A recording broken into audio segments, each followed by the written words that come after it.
በፌስቲቭ ፔሪድ ጨዋታዎች ከቦክሲንግ ዴይ እንጀምራለን። ዛሬ ዘርዘር ያሉ ጉዳዮችን እናነሳለን።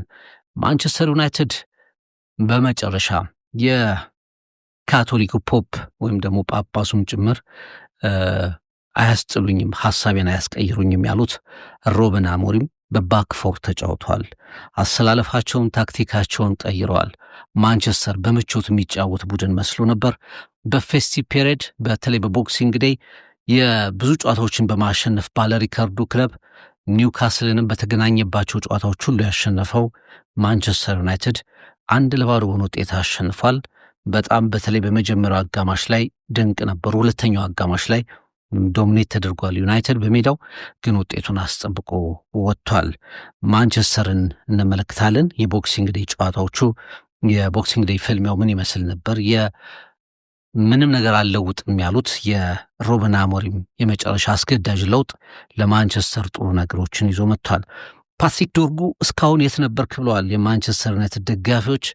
አንዳንዶች ዩናይትድ በጣም የሚጸጸትበት ዝውውር ብለው ይገልጹት ነበር የፓትሪክ ዶርጉን ዝውውር ጉዳይ። በተለይ በዚህ በግራ መስመር ላይ የሚሰጠውን ኃላፊነት በአግባቡ የሚወጣ ተጫዋች ካለመሆኑ ጋር አንዳንድ ጊዜ ዴንማርክ ብሔራዊ ቡድን ላይ የሚታየው ዶርጉና ወደ ማንቸስተር የሚታየው ዶርጉ በንጽጽር ውስጥ እየተነሳም ጭምር በፍጹም ለማንቸስተር ለትልቁ ክለብ የመሆን ነገሩ ጥያቄ ውስጥ ይወድቅ ነበር። ግን በዛን ቀን ግን ድንቅ ነበር። ወደ ቀኝ መስመር ወደፊት በቀኝ መስመር በኩል በሜክሺፍት በቀኝ መስመር በኩል እንደ ኢንቨርትድ ዊንገር አጫውተውት በጣም ድንቅ ነበር። የሱ ጎል የልዩነቷ ምንጭ ነበረች። ዩናይትድ እንዴት ነበር የሚለውን እንመለከታለን። አርሰናል ከነጭንቀቱ ማሸነፉን ቀጥሏል። ያለፉት 5 ጨዋታዎች የድል ናቸው፣ ግን የመጨረሻዎቹ 20 ደቂቃዎች ደግሞ የመድፈኞቹን ደጋፊዎች አለመሆን ነው። በጣም አስጨናቂ ቁጭ ብድግ የሚያደርጉ ትናንት ምናልባትም የዴቪድ ራያ የሚንቴን ኳስ በዛ አስደናቂ ሁኔታ ባያድን ኖሮ ስለ አርሰናል ዛሬ የምናወራውም ነገር ከመሪነቱ ጋር በተያያዘ የተለየ ይሆን ነበር። ምን አይነት ድንቅ ሴቭ ነው! አንዳንድ ኳስ ማዳኖች ከጎል ይበልጣሉ። እናም ራያ ትናንት ከሜንቴ ያዳናት ኳስ በጣም በአመቱ ውስጥ በተለየ ሁኔታ ልትታይ እንደምትችል እርግጠኛ ነኝ። ከአመቱ ድንቅ ሴቮች መካከል አንዷ፣ ምናልባትም በእግር ኳስ ውስጥ ከተመለከትናቸው ፕሪሚየር ሊጉ ላይ ከተመለከትናቸው አንዷ ልትሆን ትችላለች ሲል የቀድሞ እንግሊዝ ብሔራዊ ቡድን ኮከብ አለን ሺረርም ገልጿታል። በጣም አስደናቂ ሴቭ ነበር። አርሰናሎችን ትናንት ምናልባት አሸናፊ ያደረጓቸው የኦዴጋርድና የሩተር ኦን ጎሎች ሊሆኑ ይችላሉ። ነገር ግን አርሰናሎችን 3 ነጥቦችን እንዲያረጋግጡ ያደርገው ዋናው ምክንያት ግን የዴቪድ ራያ አንድ ኳስ ነው። ሚካኤል አርቴታም ተናግሯል። ተጫዋቾቼ ኢንዲቪጁዋሊ እንዲህ አይነት ፐርፎርማንሶችን እንዲያሳዩ ይጠበቅባቸዋል። በተለይ ነገሮች አስቸጋሪ ሲሆኑ የተወሰኑ ተጫዋቾች ጎላ ብለው መውጣት ይኖርባቸዋል የሚል አስተያየቱንም ሰንዝሯል። ለማንኛውም አርሰናል አሸንፏል። ያለፉት ጊዜያት በኦን ጎሎች የታጀቡ ናቸው። በአርሰናል ራሱ እንኳ ካላገባ ሌሎች የተጋጣሚዎቹ የሚያገቡለት አይነት ድግግሞች በጣም ያስደንቃል። ተከታታይነቱ ያስደንቃል። የኦን ጎሎች ብዛት በእርግጥ ምናልባት የሚመቱት ኳሶች ከማዕዘን የሚመቱት ኳሶች ተጋጣሚዎቹ በእንደዚህ አይነት ኦን ጎሎችን እንዲያስቆጥሩ የሚያስገድዱ ናቸው ብለን መከራከር እንችል ይሆናል። ግን ተከታታይነቶቹም ጭምር ምናልባት ይሄ ሲዝን ለአርሰናል በብዙ ነገር ልክ ሊሆን ነው እንደሚል ጥያቄዎችም እንዲነሱ አድርጓል። ትናንት ብራይተንን በተለመደ አስጨናቂ ጨዋታ ግን አሸንፎ ወጥቷል። ማንቸስተር ሲቲ ከዛ አስቀድሞ ለ115 ደቂቃዎች ያህል መምራት ችሎ ነበር። ማንቸስተር ሲቲ እንደዚሁ በጣም ከባድ ጨዋታ ከሾንዳይች ከሚመሩት ኖቲንግሃም ፎረስት ጋር አድርጎ ነበር። ቲጃኒ ራይንደርስ 48ኛው ደቂቃ ላይ ጎል ካስቆጠረ በኋላ ፎረስቶች ብዙም ሳይቆዩ በሁቺንሰን አማካይነት ጎል አስቆጠሩ። ከዛ በኋላ ለረጅም ጊዜ ማንቸስተር ሲቲዎች በማንኳኳት ሁለተኛውን ጎል በመፈለግ ኖቲንግሃም ፎረስትም አልፎ አልፎ ድሎችን በመፍጠር ቆይታ ካደረጉ በኋላ በተለይ የአርሰናል ደጋፊዎች ይህንን ጨዋታ በተለየ ሁኔታ እየተከታተሉት ነበር። ጨዋታው ሊጠናቀቅ መደበኛው የጨዋታ ደቂቃ ሊጠናቀቅ 7 ደቂቃዎች ብቻ ሲቀሩት ዘንድሮ ክስተት እየሆነ የመጣው ሪያን ቼርኪ የማንቸስተር ሲቲን የማሸነፊያ ጎል አስቆጠረ። በአርሰናል ላይ መሪነቱንም መፍጠር ችሎ ነበር፣ ተረክቦ ነበር። አርሰናል ብራይተንን ገጥሞ እስከሚያሸንፍ ድረስ ማለት ነው።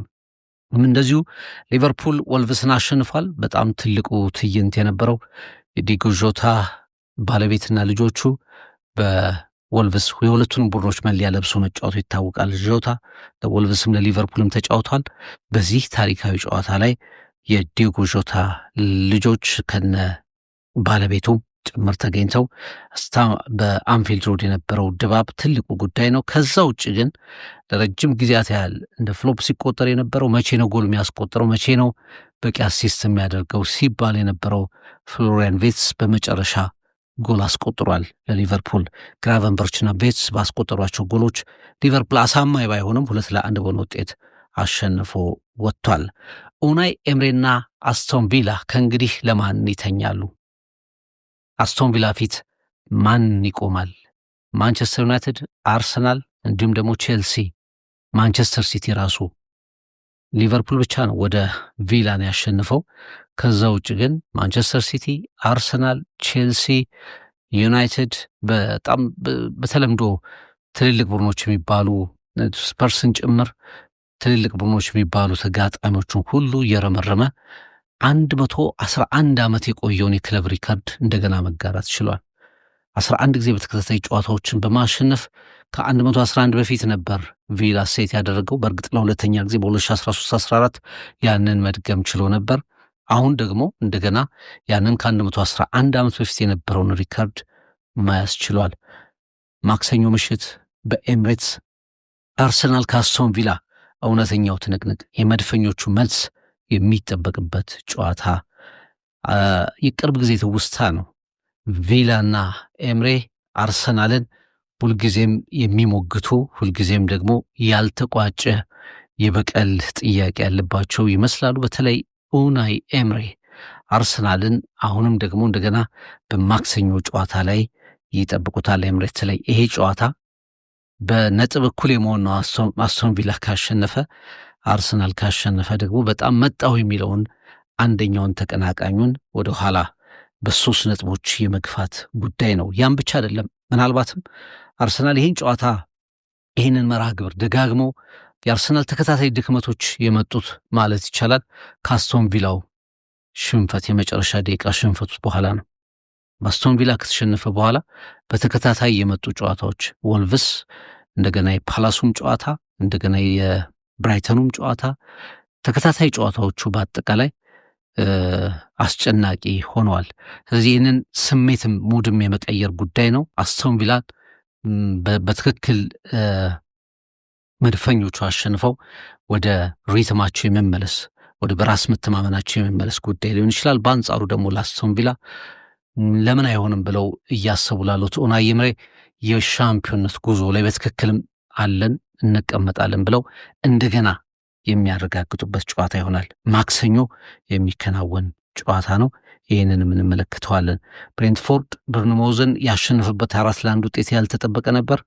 ፉላም እንደዚሁ ዌስትሃምን ከሜዳ ውጪ ወደ ኦሊምፒክ ስታዲየም አቅንቶ 1-0 ውጤት አሸንፏል። የበርንሌና የኤቨርተን ጨዋታ ብቻ 0-0 ተጠናቋል። የአፍሪካ ዋንጫው እንመለከታለን። አጠቃላይ የእንግሊዝ ፕሪሚየር ሊግ ሁኔታዎችንም እንደዚሁ ዘርዘር አድርገን የምናይ ይሆናል ማለት ነው።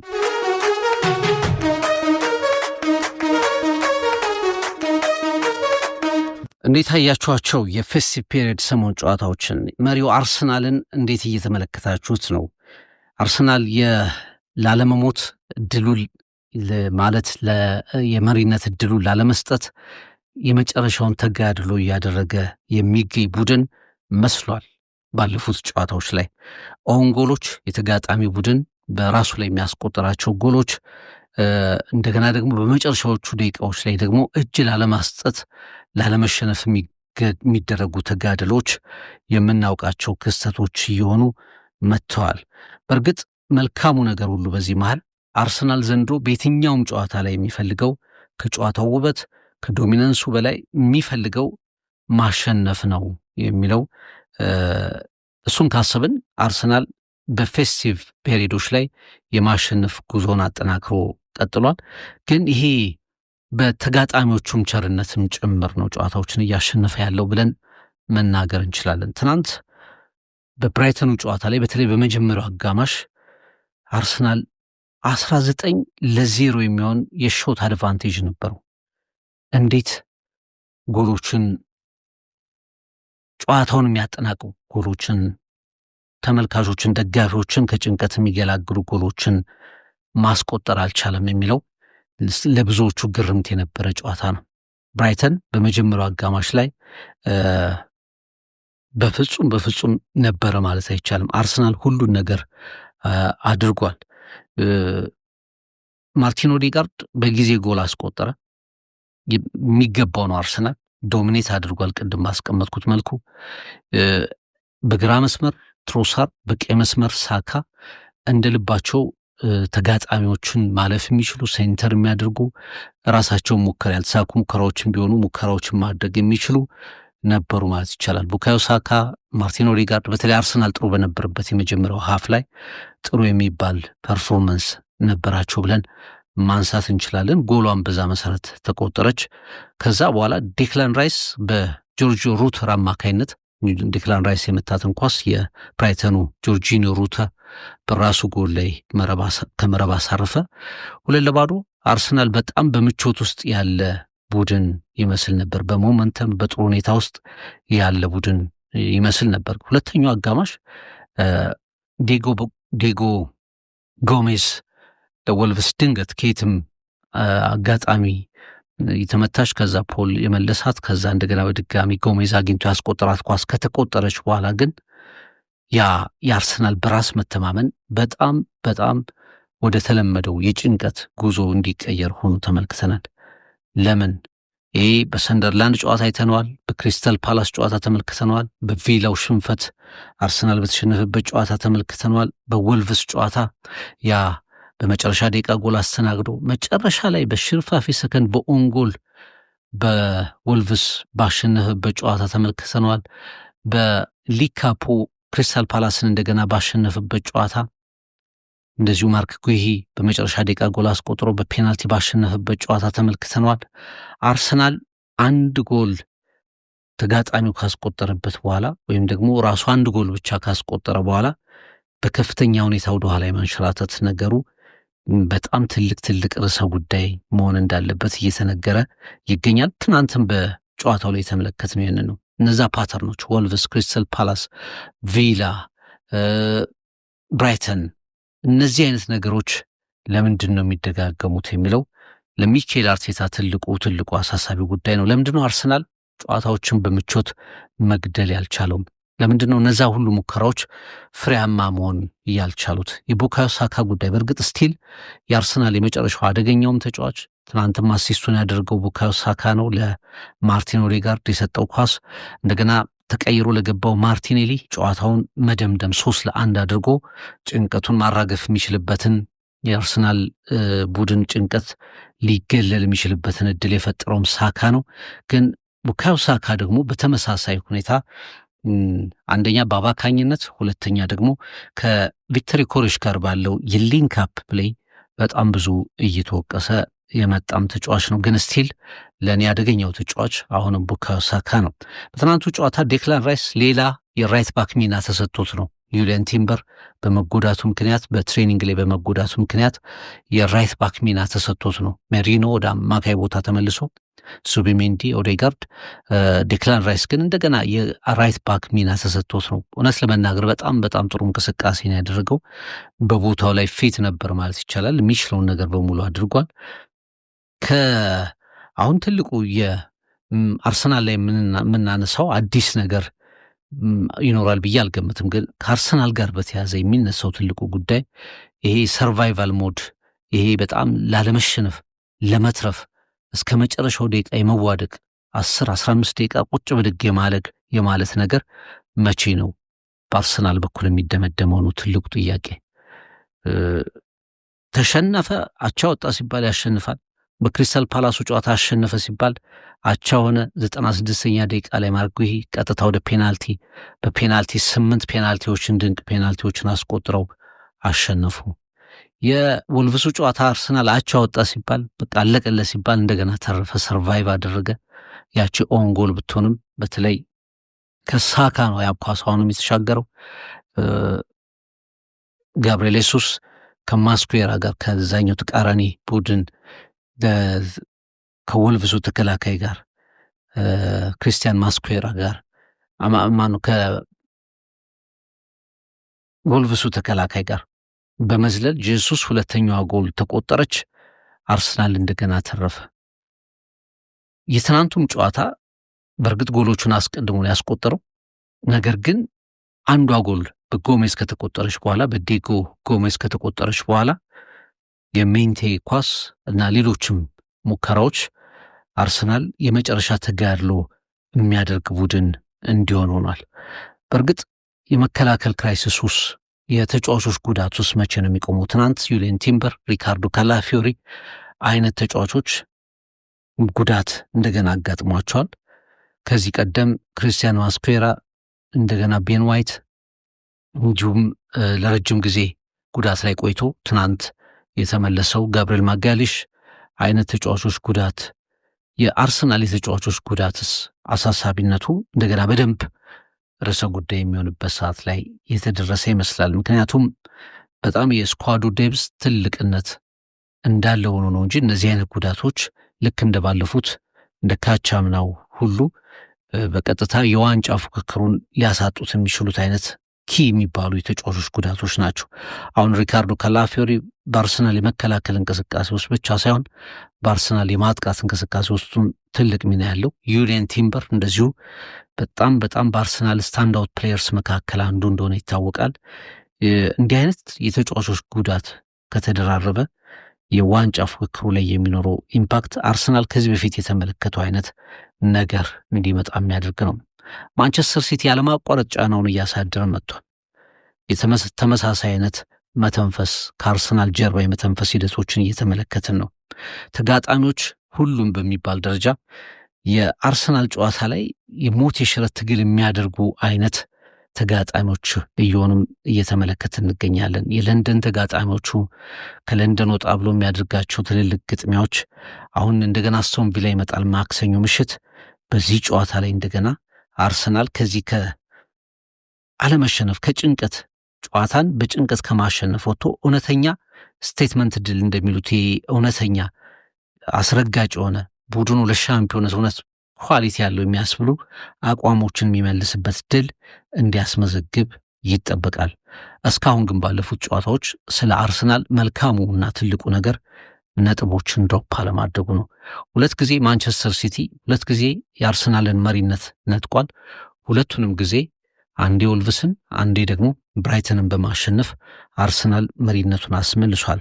እንደገና የአስቶን ቪላው ጨዋታ አለ። ከአስቶን ቪላ በኋላ ሲቲ ሮብ ይጫወታል። ይህንን ሞመንተም ይህንን የማሸነፍ ሂደት መድፈኞቹ እንዴት ይቀጥሉበታል ከሚል ትልቅ ጥያቄ ጋር የሚያከናውኑት ይሆናል። በአጠቃላይ ግን ተጫዋቾች እየተመለሱ ነው፣ ግን ተጫዋቾች እየተጎዱ ነው። የጎል ማግባት ችግር በጣም በከፍተኛ ሁኔታ ይታያል። በተለይ እስካሁን የቪክተሪ ኮሬሽ ጎል የማስቆጠር ጉዳይ ባለፈው በፔናልቲ በእርግጥ በጎል ማስቆጠር ችሎ ነበር።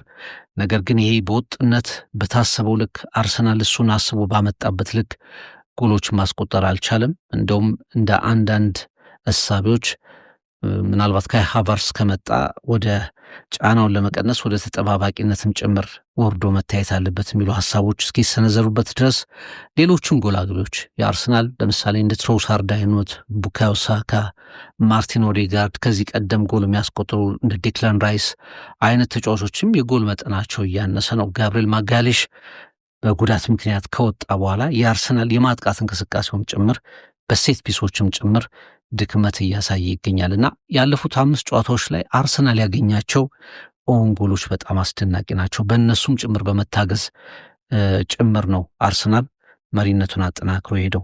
ስለዚህ የማክሰኞ ጨዋታ ሌላ የፌስቲቭ ፔሪድ ጨዋታ በጣም ፈታኝ ጨዋታ ከኡናይ ኤምሪ አስቶን ቪላ ጋር የሚደረገው ትንቅንቅ ለመድፈኞቹ ሌላ በጭንቀት የሚጠናቀቅ ወይስ እንደገና በከፍታ መመለሳቸውን የሚያረጋግጡበት በሚል ጥያቄ በተለየ ጉጉት ይጠበቃል። ፔፕ ጓርዲዮላና ማንቸስተር ሲቲ ወደ ኖቲንግሃም ፎረስት ነበር ያቀኑት።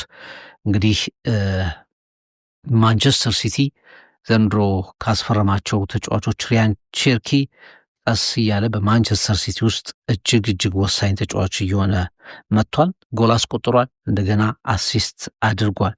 የፔፕ ጓርዲዮላ ቡድን እንደው ስለ አስቶን ቪላ እናወራለን እንጂ 11 ተከታታይ ጨዋታዎችን ስላሸነፈው ኡናይ ኤምሬ እናወራለን እንጂ የፔፕ ጓርዲዮላ ቡድን 8 ተከታታይ ጨዋታዎችን ማሸነፉ ነው። ምን አይነት ወጥ አቋም፣ ምን አይነት ውጤት ላይ ጥያቄ የማያበዛ ጨካኝ ቡድን ይዞ እየመጣ እንደሆነ መረዳት ይቻላል። ብዙዎች ስለ አስቶን ቪላ አይደለም ስለ ታይትል ፉክክሩ ሲያስቡ፣ በእርግጥ አስቶን ቪላ በጣም ድንቅ ቡድን ነው፣ የተሟላ ቡድን ነው፣ ነገሮችን የሚቀይር ቡድን ነው። የትኛውንም ተጋጣሚ ጠንካራም ደከም ያሉ ተጋጣሚዎችንም በሜዳውም ከሜዳው ውጭም በ11 ጨዋታዎች በተከታታይ 11 ጨዋታዎች ላይ ብቃቱን ያሳየ ቡድን ነው። ግን ከልምድ ከአሰልጣኙ ካፓሲቲ አንጻር የፔፕ ጓርዲዮላ ቡድን በተለየ ሁኔታ የሚታየው ቡድን ሆኗል። 8ኛ ተከታታይ ድሉ ነው። እንግዲህ ቲጃኒ ራይንደርስ ላስቆጠራት ጎል ሼርኪ አሲስት ነበረው። ከዛ በኋላ በመጨረሻው ደቂቃ ላይ ሲቲዎች ጭንቀት ውስጥ በነበሩበት ሰዓት ደግሞ ኦማር ሃቺንሰን ጎል ካስቆጠረ በኋላ ለኖቲንግሃም ፎረስት ሲቲዎች ከፍተኛውን ጨዋታ ጊዜ በጭንቀት ጎል በመፈለግ ነበር ያሳለፉት። በመጨረሻ ማንቸስተር ሲቲና ፔፕ ጓርዲዮላን የገላገለችውን ጎል ሪያን ቼርኪ ከመረብ አሳርፏል። አሁን ማንቸስተር ሲቲ ጨዋታ ቅርጹን ያገኘ ይመስላል፣ ጥንካሬውን ያገኘ ይመስላል። በጣም ወሳኝ የሚባሉ ኮከቦቹ እንደ ፊል ፎደን፣ ራሱ ሲልቫ፣ በርናንዶ ሲልቫ የተከላካይ መስመሩ ላይ የመጡ አዲስም ነባርም ተጫዋቾች ኤርቪን ብራውት ሃላንድ በትናንትናው ጨዋታ ጎል አያስቆጥር እንጂ የማንቸስተር ሲቲ የጎል ምንጮች ጨዋታን የማሸነፊያ መንገዶች በየጊዜው በከፍተኛ ሁኔታ ብቅ እያሉ መጥተዋልና ጓርዲዮላ የሼርኪን በጣም በተለየ ሁኔታ አወድሷል። እንግዲህ ባለፈውም በጣም በአስገራሚ ሁኔታ አሲስቱን በትክክል ጎሉ ባይቆጠር ኖሮ ለበርናንዶ ሲልቫ የሰጠውን አሲስት ባይቆጠር ኖሮ ጮህበት ነበር ብሎ ነበር። በጣም ድንቅ ነገሮችን የሚያደርግ ከመምጣቱ በፊትም ብዙ ነገር የተወራለት ከሊግ 1 ሲመጣ ጀምሮ ብዙ ነገር የተወራለት ቀስ በቀስ የማንቸስተር ሲቲ በጣም ወሳኝ ኮከብ ከሆኑ መካከል አንዱ ሆኗል። ሪያን ቼርኪ ይህንንም ተጫዋች ፔፕ ጓርዲዮላ አወድሶታልና አርሰናል ላይ ያለውን ጫና በከፍተኛ ሁኔታ እየጨመረ እያሳደገ መጥቷል። ትልቁ ጉዳይ ትናንት ከጋዜጣዊ መግለጫውም ላይ ፔፕ ጓርዲዮላ ተናግሯል። ደቂቃዎች በገፉ ቁጥር የነበረ ሜንታሊቲ ትልቅ ነበር። ጨዋታውን የማሸነፍ ፍላጎታችን፣ በጨዋታው ላይ አንድ ነገር የመፍጠር ርብርባችን በጣም ትልቅ ነበር። ሜንታሊቲያችን በጣም ትልቅ ነበር። ነገሮች በእኛ ቁጥጥር ስር ባልሆኑበትም ሰዓት እንደገና እኛ የምንሞክራቸውም ነገሮች ልክ ባልሆኑበት ሰዓት ሁሉ የቡድን ተጫዋቾች በራስ መተማመን ሜንታሊቲ፣ ነገሮችን የሚመለከቱበት መንገድ በጣም ጥሩ ነበር ሲል ጆሴፍ ፔፕ ጓርዲዮላ ተናግሯል። እንግዲህ ለአርሰናል መልእክት በተከታታይ እየተላለፈ ይገኛል። ይህ ዕድል ሁልጊዜ ላይ ይገኝ ይችላል። ማንቸስተር ሲቲ በተከታታይ በወጥነት ለአርሰናል መልእክት እየላከ ይገኛል። አርሰናል እንደምንም ከማንቸስተር ሲቲ የሚተኮሰውን ነገር እያከሸፈ መጥቷል። ግን በዚህ ሁኔታ ረጅም ጊዜ ግን መቆየት አይቻልም።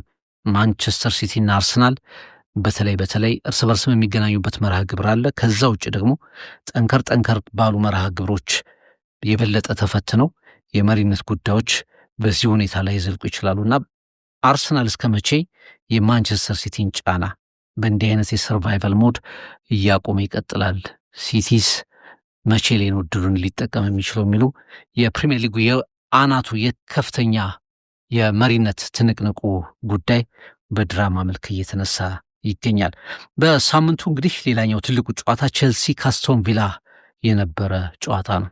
ኦሊ ዋትኪንስ ምን አይነት ድንቅ ሰብስቲቱሽን ነው ኡናይ ኤምሬ ያላቸው። ትናንት የቀድሞ እንግሊዝ ብሔራዊ ቡድን ተጫዋቾች ስለ ኡናይ ኤምሬ በጣም በተለየ ሁኔታ ብዙ ነገሮችን ሲያነሱ ነበር። የትኛው ሞመንት ላይ የትኛውን ተጫዋች መጠቀም እንዳለባቸው፣ መቀየር እንዳለባቸው፣ ጌም ሪዲንጋቸው በኤንዞ ማሬስካና በሳቸው መካከል ያለው ጉዳይ የልምድ ጉዳይ በተለየ ሁኔታ ሲያነሱት ነበር። ልክ ቼልሲ የመጀመሪያ እድሉን አልተጠቀመም። የመጀመሪያው አጋማሽ ላይ የተሻለው ቡድን ነበር ቼልሲ። እድሎችንም ፈጥሯል፣ ሙከራዎችንም አድርጓል። በኋላ በኦን ጎል አማካይነት መሪ መሆን ችሎ ነበር። በኋላ በዣኦ ፔድሮ ኦን ጎል አማካይነት እንደዚሁ ኋላ በሃፍ ታይም ላይ ኡናይ ኤምሪ የተለመዱ ለውጦችን አደረጉ። ከቤንች ኦሊ ዋትኪንስን ቀይረው አስገቡ። ማክሰኞ አርሰናል ካስቶን ቪላ ሲጫወቱ 30 ዓመት የሚሞላውን ኦሊ ዋትኪንስን ቀይረው አስገቡት። ከዛ በኋላ 2 ጎሎችን አስቆጠረ። የመጀመሪያው ከሳንቼዝ ጋር በነበረ ሪኪሼ የተፈጠረች ነች። ሳንቼዝ ሲመልስ ኳሷ እንደገና ዋትኪንስን ነክታ ጎል ሆነች። ሁለተኛው ጎል ግን በጣም አስደናቂ የሄዲንግ ጎል ነበር። ከዩሪ ቴሌመንስ የተሻማ ኳስ ያ ሁሉ የቼልሲ ተከላካይ ባለበት በሄዲንግ ወሳኝ የሚባል የጨዋታው ምዕራፍ ላይ ኦሊ ዋትኪንስ ጎሉን አስቆጠረ። አስቶን ቪላ ቡዋንዲያ ቀይሮ አስገብተው እናስታውሳለን። አርሰናል ላይ ማሸነፊያ ጎሏን ሲያስቆጥር፣ ሞርጋን ሮጀርስ እንደዚሁ ማንቸስተር ላይ 2 ጎሎች ሲያስቆጥር፣ ማቲካሽ በማንቸስተር ሲቲው ጨዋታ ላይ እንደዚሁ አንዷንና ወሳኛዋን ጎል ሲያስቆጥር፣ ሌላም ጨዋታ ላይ እንደዚሁ በተለይ ከፍጹም ቅጣት ክልል ውጭ ጎሎችን ሲያስቆጥር የትኛው ተጫዋች መውጣት እንዳለበት የትኛው ተጫዋች መግባት እንዳለበት በደንብ ያውቃሉ። ቡድናቸው በደንብ ተረድተውታል። የመጀመሪያዎቹ 5 ጨዋታዎች ለቪላ በጣም አስቸጋሪ ነበሩ። ኦልሞስት በወራጅ ቀጠና ውስጥ የሚያስገባ ፐርፎርማንስ ነበራቸው። ከዛ የውጤት ቀውስ ውስጥ ወጥቶ አሁን ቪላ 11ኛ እድሉን በሁሉም ውድድሮች ነው በነገራችን ላይ 11ኛ ውድድሩን በተከታታይ ማስመዝገብ ችሏል። ቼልሲ በጣም አስቸጋሪ ይሆናል ተብሎ የታሰበ ተጋጣሚ ነበር። እንደ ፈርናንዴስ እንዲሁም ደግሞ ሞይሴስ ካይሴዶ፣ ኮል ፓልመር አይነት አማካዮች የነበሩት ዊንገሮች፣ በደንብ መሮጥ የሚችሉ ቴክኒካል የሆኑ ተጫዋቾች እንደ ኤስታቪዮ፣ ጂሚ ጊተንስ አይነት ተጫዋቾች፣ ከፊት ጎል መጨረስ የሚችሉ እንደ ዣኦ ፔድሮ አይነት ሁሉም አይነት ተጫዋቾች ያሉት ቡድን ነው እና ቼልሲ ምናልባት በተሻለ ደረጃ ግምት ቢሰጠው ብዙ መጥፎ አልነበረም፣ ወይም ደግሞ ብዙ የተጋነነ ግምት አልነበረም እና የመጀመሪያው አጋማሽ ላይ በጣም ጥሩ ነበር። ግን ሞርጋን ሮጀርስ ኮል ፓልመርን ሸፍኖ ወጥቷል። የአስቶን ቪላ አማካዮች በተለይ ሁለተኛው አጋማሽ ላይ ነገሮችን በደንብ ቀይረው ወጥተዋል እና የቪላ ደጋፊዎች we are going to win the league ሊጉን እናሸንፋለን የሚል ዜማ ስታንፎርድ ብሪጅ ላይ ዘምረው ወጥተዋል። እንግዲህ ማክሰኞ ወደ ኤምሬትስ ይመጣሉ። ከስታንፎርድ ብሪጅ ኤምሬትስ ብዙ ሩቅ አይደለም። እዛው ይመጡና እንደገና ቪላዎች ከሚኬል አርቴታ ከጥቂት ሳምንታት በፊት በመጨረሻው ሽርፍራፊ ሰከንድ 3 ነጥብ ከመንጋጋው ከወሰዱበት አርሰናል ጋር በኤምሬትስ ይፋለማሉ። የዛሬ ዓመት አርሰናል 2-0 እየመራ ነበር። ይህን ጨዋታ አድማጮች ታስታውሳላችሁ። በኋላ ላይ 2 ጎሎች እንደገና አስቆጥረው አቻ ወጥተው ነበር። የመጀመሪያውን ጨዋታ ደግሞ ቪላ ፓርክ ላይ አሸንፈው ነበርና አሁን ደግሞ ወደ ኤምሬትስ ይመጣሉ። በተሟላ ቡድን አርሰናል ከአስቶን ቪላ ፊት ይቆማል። ሊቨርፑል ወልቭስን 2-1 በሆነ ውጤት አሸንፏል። ፍሎሪያን ቪትስ በመጨረሻ የጎል ድርቁን ደምድሟል። በጣም ከባድ ጊዜ እንዳሳለፈ መገመት ይቻላል። ይሄ የጀርመናዊ ኮከብ 116 ሚሊዮን ፓውንድ ወጥቶበት ወደ እንግሊዝ ከመጣ ጊዜ ጀምሮ የመጀመሪያውን ኳስ ከነካበት የመጀመሪያ ጨዋታ አንስቶ ከእንግሊዝ መገናኛ ብዙሃን ርዕስነት ጠፍቶ አያውቅም። አንድ ጊዜ መውጣት አለበት፣ አንድ ጊዜ ሊቨርፑልን የማጥቃት ኃይል አዳክሟል፣ መከላከሉን አዳክሟል። ሊቨርፑል መስዋዕት ሆኗል። በሱ ምክንያት መቼ ነው አሲስት የሚያደርገው? የከሰረ ነው፣ ፍሎፕ ነው። የእንግሊዝ ጋዜጦች ከጀርመን ጋዜጦች ጀርመናውያን አሰልጣኞች የቀድሞ አሰልጣኞች የርገን ክሎፕን ጨምሮ ሌሎችም ከእንግሊዝ ጋዜጦች ጋር ፍጥጫ የገቡበት እንደነበር ይታወቃል። ወልቭስን የገጠሙት የፕሪሚየር ሊጉ በጣም ደካማው ቡድን ነው። እስካሁን ማሸነፍ የናፈቀው ቡድን ነው። እስቲል ለሊቨርፑል ያድል በጣም በምቾት የተገኘ በበላይነት የተገኘ ነው ማለት አይቻልም። ነገር ግን 18 ጨዋታዎች ያላሸነፈውን ወልቭስን አሸንፈው 3 ነጥብ ወስደዋል። ይሄ በጣም ወሳኙ ነገር ነው። በተለይ እንደ ሊቨርፑል አይነት ማሸነፍ ወደ ሪትም የግድ ለሚመልሱ አይነት ቡድን በየትኛውም መንገድ በአንፊልድ ሮድ ላይ ይህንን ጨዋታ ማሸነፍ ወሳኙ ጉዳይ ነው። በመግቢያ ላይ እንዳነሳሁት በቅድመ ዝግጅት ወቅት ላይ ዲዮጎ ጆታ ከወንድሙ አንድሬ ሲልቫ ጋር መኪና እያሽከረከሩ ሕይወታቸው ማለፉን ተከትሎ በሊቨርፑል ከፍተኛ መታሰቢያ ሲደረግላቸው ቆይቷል። በዚህ ጨዋታ ላይ ደግሞ ጆታ ለሊቨርፑልም ለወልቭስ መጫወቱን ተከትሎ በተጫዋቹ ለባለቤቱ አቀባበል የተደረገበት ትዕይንት የእግር ኳስን ኃይል የእግር ኳስን ሌላ ገጽ በደንብ የገለጸ ነበር ማለት ይቻላል። በ18ኛውና በ20ኛው ደቂቃ ላይ ደጋፊው ያሳየው ጭብጨባ እንደዚሁ አክብሮት እግር ኳስ ህመሞችን መጨረሻ ላይ ፈገግታዎችን በተጎጂዎቹ ላይ እንደመመልከት መልካም ነገር የለም የሚጋባ ስሜት ነበርና እግር ኳስ ያለውን ትልቅ ዋጋ ያሳየ ነበር። ወልቭስ ከቅርብ ጊዜያት ወዲህ ትንሽ መሻሻሎች አሉት። በአርሰናል፣ ብሬንትፎርድ፣ ከዛ በሊቨርፑል በየትኛውም ቡድን ላይ አላሸነፈም፣ ግን በእነዚህ ጨዋታዎች ላይ ትንሽ ለውጦች ያሉት ይመስላል። ግን እስካሁን 18 ጨዋታዎችን አላሸነፈም። በሁለት ጨዋታዎች አቻን የተለያየው በዝቅተኛ ውጤት ከፕሪሚየር ሊጉ የመውረዱን ርቀቱን የበለጠ አጠናክሮ የቀጠለ ይመስላል እና ይሄ ሰብአዊነትና እግር ኳስ በነበሩበት ምሽት ሊቨርፑሎችና አርነ ስሎት ወደ አሸናፊነት ተመልሰዋል። ዩናይትድ ከኒውካስል እንግዲህ ይህ ጨዋታ ሌላ ብዙ በኋላም ብዙ እንለታለን። ብሩኖ ፈርናንዴስ በጉዳት ምክንያት ከቪላው ጨዋታ በኋላ ባጋጠመው ጉዳት ምክንያት እንደማይኖር ይታወቃል። ከ2020 ጀምሮ በ3 ጨዋታ ብቻ ነው ያልተገኘው ኮከብ። ዩናይትድ ካደረጋቸው 6 ጨዋታዎች ብሩኖ ፈርናንዴዝን ሳይዝ አንዱንም አሸንፎ አያውቅምና ትልቅ ጥያቄ ይዞ ነበር በቦክሲንግ ዴይ ጨዋታ ማንቸስተር ዩናይትድ ኒውካስልን የገጠመው። ሩበን አሞሪም ከብሩኖ ፈርናንዴዝ ውጪ በጣም በርካታ ተጫዋቾቻቸው በሚታወቀው አፍኮን በጉዳት እንደ ሃሪኬን ከዛ ውጪ ደግሞ እንደ ማቲያስ ዴሊት አይነት ተጫዋቾች በጉዳት የሏቸውም እና ምንድን ነው ሊያደርጉ የሚችሉት ከሚል ጥያቄ ጋር የተከናወነ ጨዋታ ነበር። ከዛ አስቀድሞ ወደ ቪላ ፓርክ አቅንተው 2-1 ተሸንፈው ስለነበር በትልቅ ጥያቄ የተከናወነ ነበር። በመጨረሻ ሩበን አሞሪም የተጠበቁና ያልተጠበቁ ነገሮችን አድርገዋል። አብዛኞቹ ያልተጠበቁ ናቸው። አንደኛ አሰላለፉ በተደጋጋሚ የሚነሳውን አሰላለፋቸውን ከኋላ በባክፎር ተጫውተዋል። በ4-2-3-1 ፎርሜሽን ነበር የተጫወቱት። የተለመደውን በ3 ተከላካይ የመጫወት ነገራቸውን ትተው ነበር። ፓትሪክ ዶርጉን ከዊንግ ባክ ወደ በሜክሺፍት አጫውተውታል። ወደ ቀኝ አውጥተው አጫውተውታል። በተለምዶ ከግራ ዊንግ ባክነት ወደ ቀኝ ኢንቨርት አድርገው አጫውተውታል። በጣም ትልቅ የጨዋታው ማኑፍ ሰማሽ ነበር። ምንም በማያጠያይቅ ሁኔታ ድንቅ ነበር። መከላከሉ ጎሏን ያስቆጠረበት መንገድ እንደዚሁ በጣም አስገራሚ ነበር እና ሩበን አሞሪም ከወሰኗቸው እነዚህ 2 ውሳኔዎች ዋጋ በደንብ ያስገኙ ነበሩ ማለት ይቻላል። የፓትሪክ ዶርጉ ኢንቨርት አድርጎ መጫወት፣ ቦታ ቀይሮ እንደገና ጎሏን ማስቆጠር፣ በተለይ በሃልና በጎርደን መካከል ያለውን የኒውካስልን ፈጣን ሽግግር ሙሉ ለሙሉ መቁረጥ በመቻላቸው በፓትሪክ ዶርጉና በዳሎ አማካይነት በጣም በአስደናቂ ሁኔታ መቁረጥ መቻላቸው ኒውካስል ምንም አይነት አደገኛ እንቅስቃሴ እንዳያደርግ ማድረግ ችለው ነበር። ካዝሜሮና ማኑኤል ኡጋርቴን በደብል ፒቮት በዲፌንሲቭ ሚድፊልድ ፒቮት ውስጥ አጫውተዋል። ኡጋርቴም ለመጀመሪያ ጊዜ እኔ በማንቸስተር መለያ ዘንድሮ በጣም ጥሩ ጨዋታ ያደረገበት ነበር ነው ብለው ብዙ ጊዜ በጣም የሚተቸውና የሚወቀሰው ተስፋ ተደርጎ አሞሪም የሚያውቁትም ተጫዋች እንደሆነ ይታወቃል። ካዝሜሮና ኡጋርቴ ያንን አደገኛ ኒውካስል መከላከል አማካይና የመከላከል መስመር ጫና ግዙፍ ተጫዋቾች በደንብ ማቆም ችለው ነበር።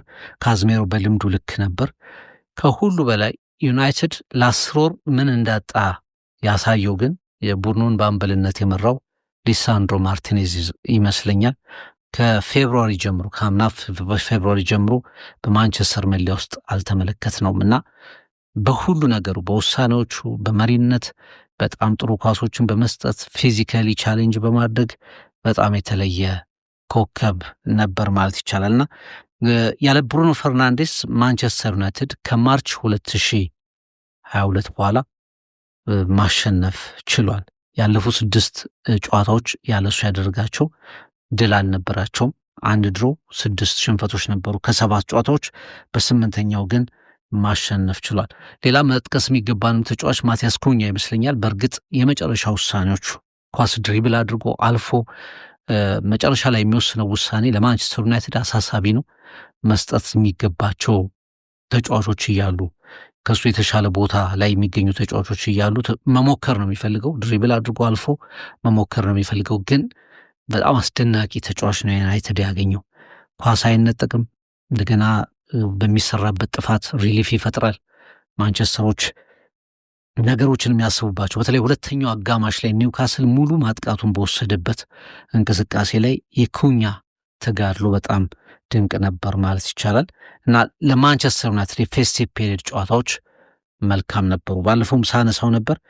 ቀጣዮቹ ጨዋታዎች ሲታሰቡ በእርግጥ ይህን ወጥ አቋም መድገም ከተቻለ ቀጣዮቹ ዩናይትድ መርሃ ግብሮች በንጽጽር ደከም ያሉ ናቸው። ወልቭስ፣ በርንሊ፣ ሊድስ ዩናይትድ ናቸው። ከነዚህ የተሻለ ፊክስቸር አትጠይቅም። ማንም መጠየቅ አይችልም። ከዚህ የተሻለ ሊደርስ አይችልም። ከአስቶን ቪላና ከኒውካስል ከባድ ጨዋታ በኋላ ወልቭስን እንደ ሊድስና በርንሊ አይነት ቡድኖችን ከማግኘት የተሻለ መርሃ ግብር የለምና ዩናይትድ እነዚህ እድሎች የሚጠቀም ከሆነ ምናልባትም በደረጃ ሰንጠረዡ ላይም ጭምር በጣም በጥሩ ሁኔታ ነገሮችን እያስተካከለ ማንቸስተር ዩናይትድ ላይ የሚነሳውን የውጤት የወጥነት ችግር ጠርፎ መጓዝ የሚችልበትን እድል ማግኘት የሚችልበት አጋጣሚ ሊመጣ ይችላል። ሌላ ያላነሳ ነው ተጫዋች አይዳን ሄቨን ነው። በእርግጥ እሱም እኔ ፓትሪክ ዶርጉን ቀዳሚ ያደርጋለሁ እንጂ ማን ኦፍ ዘ ማች የሚያስብል ፐርፎርማንስ ነበረው ማለት ይቻላል። በአንጻሩ ኤዲሆ ኒውካስል ዩናይትድ ዘንድሮ ያስቆጠራቸው ከሜዳው ውጭ 7 ጎሎችን ብቻ ነው። ከ7 ውስጥ 4ቱ የተቆጠሩት በኤቨርተን ላይ ነው። ከዛ ውጭ ቡድኑ ከሜዳ ውጭ ጎል የሚያስቆጠር ቡድን አይደለም። ሜዳው ላይ በጣም ጥሩ ነው የማጥቃት እንቅስቃሴውም፣ ግን ከሜዳ ውጭ ጎሎችን የሚያስቆጠር ቡድን አይደለም። ኒውካስል ከማንቸስተር በሁሉም የፌስቲቭ ፔሪየድ ጨዋታዎች፣ በቦክሲንግ ዴይ ጨዋታዎች በተደረጉ ጨዋታዎች አሸናፊው ማንቸስተር ዩናይትድ ነው። የዘንድሮም አሸናፊ ማንቸስተር ዩናይትድ ነው። ዛሬም እንግዲህ ፕሪሚየር ሊጉ ይቀጥላል። የአፍሪካ ዋንጫው እንደዚሁ ይቀጥላል። በአፍሪካ ዋንጫው ቀደም ሲል ባስቀመጥኩት መልኩ በተለይ ከአይቮሪኮስ ከካሜሩን በጣም ትልቁ ጨዋታ ነው። ምሽት 5 ሰዓት ላይ የሚደረግ ጨዋታ ነው። ጋቦን ከሞዛምቢክ 9 ሰዓት ከ30 የሚደረግ ጨዋታ ነው። ሌላ በጣም ትልቅ ጨዋታ አልጄሪያ ከቡርኪና ፋሶ ምሽት 2 ተኩል የሚደረግ ጨዋታ ነው። ሱዳን ከኢኳቶሪያል ጊኒ እንደዚሁ 12 ሰዓት የሚደረጉ ጨዋታዎች ናቸው። በሲሪያው በፕሪሚየር ሊጉ ሰንደርላንድ ከሊድስ፣ ክሪስታል ፓላስ ከቶትናም ጨዋታ ያከናውናሉ። የሲሪያው ላይ ትልቁ ጨዋታ ደግሞ አታላንታ ከኢንተር ሚላን ነው።